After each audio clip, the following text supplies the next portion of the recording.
Venez prendre un grand bol d'air frais au 24e Festival international de la photo animalière et de nature de Montier-en-Der du 18 au 21 novembre 2021. Des expositions photographiques, des animations, des conférences et le village des marques attendent petits et grands pour des rencontres et des échanges inoubliables. Retrouvez le programme complet et les informations pratiques sur photomontier.org. 24e Festival international de la photo animalière et de nature, bien plus qu'un festival photo. Samedi 6 et dimanche 7 novembre, venez assister au deuxième week-end du festival Forêt et Saveurs d'automne à Joinville. Au château du Grand Jardin, dégustez sur place ou emportez avec vous les produits du marché du terroir et de truffes. Assistez à un spectacle de fauconnerie, une démonstration de sculpture sur bois à la tronçonneuse et 3 nouvelles conférences autour de la forêt.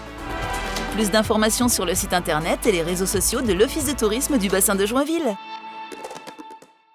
Le festival Eclectic Rock revient pour sa 15e édition, avec le parcours musical le samedi 12 novembre dans les bars de Saint-Dizier.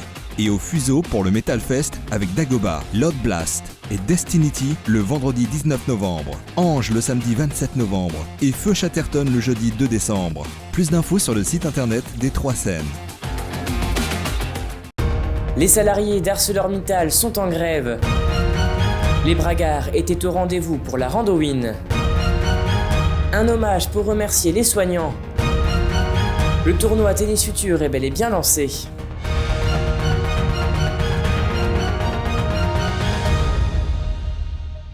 Bonsoir à tous et bienvenue dans votre journal du mercredi 3 novembre 2021. Les salariés d'ArcelorMittal à Revigny-sur-Ornain sont en grève puisqu'ils veulent se faire entendre. En effet, depuis le 26 octobre, les grévistes protestent contre la perte de leur salaire et dénoncent ainsi la réduction de l'enveloppe du futur accord d'intéressement, alors que ces derniers prétendent avoir explosé le chiffre de production de l'entreprise. Une réunion de négociation était prévue avec la direction aujourd'hui afin de remoduler cet accord d'intéressement. Écoutez. On a des trimestres records. Donc de cette année, on a 4 trimestres, tout est historique. On nous avait demandé un budget de 3 millions d'euros. On atteint bientôt les 6 millions. Le groupe, il a 5 milliards. Donc c'est pas un SMIC. Donc nous, ce qu'on revendique, c'est de ne pas perdre les 3 000. Donc à la base, là, on est environ à 3 000 euros. Donc ça représente quand même 2 SMIC. Là, on nous propose de perdre, enfin, on nous propose jusqu'à 2000, 2100. C'est pas assez, on ne peut pas s'asseoir dessus. On veut bien travailler plus, on veut bien faire des heures sup, on veut bien travailler du lundi au samedi. Mais c'est hors de question qu'on s'assoie sur ça. Donc non, il faut dire stop. À un moment donné, faut arrêter. Déjà, ce qu'on aimerait bien, c'est, je pense, renouer déjà le dialogue social. Parce que c'est important, hein, parce que pour sortir de là, ça passe déjà par là. Et ensuite, qu'elle nous propose donc un accord intéressement cohérent avec les chiffres qu'on a fait cette année. Je rappelle, c'était budgété 3 millions d'euros en EBITDA. On va finir à 6 millions, donc on a doublé leur EBITDA qu'ils avaient prévu. Donc voilà, je pense que c'est légitime que les gens réclament leur dû, tout simplement. On ne voudrait pas perdre trop d'intéressement parce qu'on a trop besoin d'argent à l'heure actuelle. Et en sachant que moi j'ai une fille qui fait des études et tout, je perds déjà 800 euros par mois de loyer et tout ce qui s'ensuit. Et avec tout ça, j'ai du mal, quoi. En perdant 1300 euros. À l'occasion d'Halloween, la ville de Saint-Dizier a organisé un jeu grandeur nature. En effet, des zombies ont envahi la ville bragarde, plus précisément le bois du Verbois. L'objectif pour les joueurs était de libérer Saint-Dizier et trouver l'antidote. Plus de 300 personnes étaient présentes pour cette occasion. Un reportage de Thibaut Combe. Le 30 octobre, les rues et les habitants de Saint-Dizier tremblaient et frissonnaient de peur. Au Verbois, les zombies et un savant avaient envahi les lieux et les bragards devaient les délivrer. Une mission organisée par le centre socio-culturel et qui a accueilli plus de 300 personnes. On leur présente un peu pourquoi ils sont là ce soir, ce qui se passe dans le bois, pourquoi on a besoin d'eux pour délivrer la ville et ensuite ils partent dans le bois à la rencontre des savants, à la rencontre des zombies, trouver l'antidote et délivrer la ville de son sort. Un réel succès pour la municipalité et l'organisation qui ne s'attendaient pas à autant de participants. C'est un vrai succès, il y a beaucoup d'inscrits, on était parti sur 150, on est à plus du double.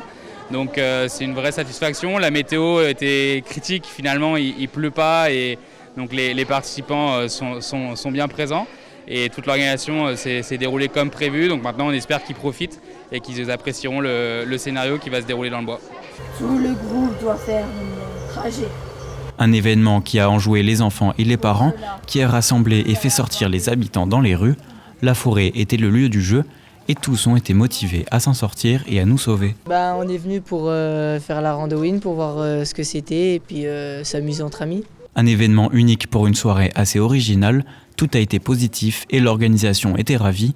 Une nouvelle édition aura lieu l'année prochaine. Et passons à présent au chiffre du jour qui est de 12. L'épidémie de bronchiolite continue de progresser et touche désormais 12 régions sur 13. La région Grand Est fait partie des régions concernées et est fortement impactée par cette épidémie. Et restons dans le domaine de la santé, puisque depuis le premier jour de la crise sanitaire, Plantu s'est mis à dessiner les personnels soignants. Il leur rend ainsi hommage dans une exposition. Jusqu'au 7 novembre, le centre hospitalier de Saint-Dizier reçoit dans son hall d'accueil une exposition dédiée aux hospitaliers. Plantu, une expo pour vous dire merci. Il a donc proposé 130 dessins, le personnel en a choisi une vingtaine. Véritable exposition itinérante, il était la semaine dernière au centre hospitalier spécialisé de Finvel et cette semaine au centre hospitalier de la Haute-Marne et de Saint-Dizier. Écoutez. On a la chance d'avoir dans l'hôpital actuellement l'exposition d'une partie des œuvres de Plantu réalisées dans le cadre de la crise sanitaire. Le GHT a été sélectionné pour cette manifestation itinérante au sein de ces établissements. Donc on a une vingtaine d'œuvres ici présentées dans le hall de l'établissement sur les 130 à peu près réalisées par l'artiste. C'est un hommage rendu aux soignants pendant la crise et je pense que c'est important de le souligner. C'est sa façon de nous remercier, de remercier les soignants et nous l'accueillons avec grand plaisir. Ça illumine un petit peu le hall de l'établissement et nous en sommes totalement ravis. Déjà, on peut remercier l'artiste pour cette initiative, puisque tous les établissements n'ont pas bénéficié. Et par ailleurs, je pense que c'est vraiment pour le coup un vrai hommage et un vrai grand merci qui peut être adressé aux professionnels sur leur investissement pendant la crise sanitaire. Et je pense que c'est effectivement une manifestation qu'on pourrait être amené à renouveler sur d'autres thématiques si on en a l'occasion, ouais, bien sûr. Et du sport maintenant avec le tournoi Futur qui se joue actuellement à Saint-Dizier. Durant toute la semaine, des joueurs venus des 4 coins du monde s'affrontent dans cette compétition qui peut marquer un tournant dans leur carrière et leur permettre d'atteindre le plus haut niveau. Le public est attendu nombreux durant les finales qui se joueront ce week-end. Un reportage de James Beaurepaire. Le service est lancé et les balles jaunes fusent. Les internationaux de tennis battent leur plein à Saint-Dizier. Plus communément appelé Tournoi Futur, le Tennis Club Braga accueille pour la 26e fois cette compétition incontournable dans la carrière des joueurs. Sur le premier week-end, dimanche-lundi, on a les 2 tours de qualification qui permettent à 8 joueurs d'intégrer le tableau final. Et donc à partir d'aujourd'hui, c'est le premier tour de tableau, demain aussi, et premier tour du double. Donc on va avoir 8 simples mardi et mercredi et 6 doubles qui vont déterminer après pour passer au deuxième tour à partir de jeudi et puis après quart, demi et finale vendredi, samedi, dimanche. Les tournois futurs représentent le premier échelon du tennis professionnel et sont un tremplin vers l'élite. La compétition accueille donc des joueurs de haut niveau venus des 4 coins du monde. On a la tête de série numéro 1. C'est Antoine Escoffier qui est classé 334 ATP, hollandais, qui est tête de série numéro 2, qui est classé 413e. Tête de série numéro 3, un Allemand, lui, Wessel, qui est classé 415e. Pour un tournoi de ce niveau, on a une très bonne une participation de qualité. C'est un bon niveau. Le tournoi Futur est un événement incontournable pour la ville de Saint-Dizier. Le public peut donc venir assister au premier pas des joueurs sur le circuit international durant toute la semaine. Pour le club de Saint-Dizier, donc c'est l'événement de l'année. Donc tout le monde attend le tournoi international, surtout les jeunes. Et donc nous avons une soixantaine de bénévoles qui participent au tournoi. Donc ça permet de voir une émulation au niveau du club. Bon, cette année, c'est la première. Les dates des vacances scolaires ont changé. Donc on se retrouve sur une semaine de vacances. C'est la première fois que le tournoi se déroule pendant une semaine de vacances. On attend du monde pour ce week-end et puis en fin de semaine aussi. Les internationaux de tennis vont donc se jouer jusqu'à la fin de la semaine et les finales auront lieu ce week-end. À la clé, pas moins de 25 000 $ pour les vainqueurs et une progression dans le classement professionnel.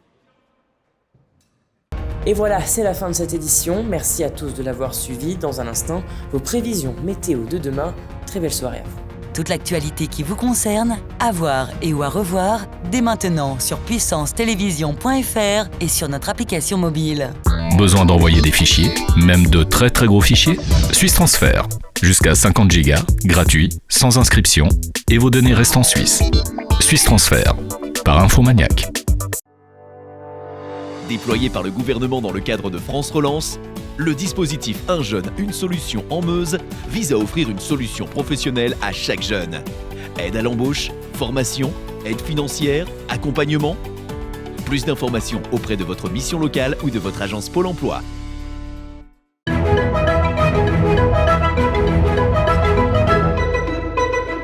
Bonsoir à tous. Le ciel de demain matin sera couvert et brumeux sur le triangle, avec quelques possibilités d'averses en début de matinée, notamment à Chaumont. Pour l'après-midi, pas d'évolution. Côté température, on attend 9 degrés à Saint-Dizier et à Bar-le-Duc, enfin 10 degrés pour Vitry-le-François. Demain, jeudi 4 novembre, nous fêterons les Charles et nous perdrons 3 minutes de soleil. Très bonne soirée avec Puissance Télévision.